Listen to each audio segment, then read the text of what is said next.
ছয় না 7ই অক্টোবর কবে করবেন লক্ষ্মী পুজো, মাহেন্দ্রক্ষণ কখন, জানুন বিস্তারিত।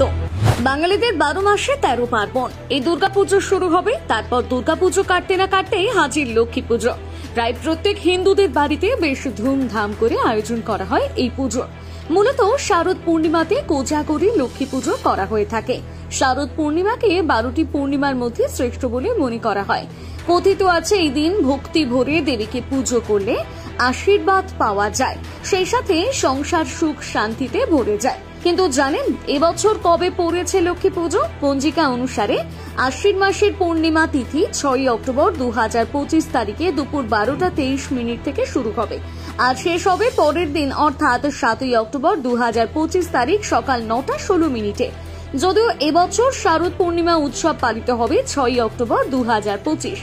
আপনি চাইলে সকালে পুজো করতেই পারেন, কিন্তু কথিত আছে কোজাগরী লক্ষ্মী পুজো রাতে করা উচিত, এতে করে নাকি দেবী তুষ্ট হন। শারদ পূর্ণিমার দিন কি কি করা উচিত? আর্থিক সংকট থেকে মুক্তি পাওয়ার জন্য যারা আর্থিক সংকটের সম্মুখীন হচ্ছেন তারা শারদ পূর্ণিমায় স্নান করে শ্রীহরি এবং মা লক্ষ্মীর পুজো করুন।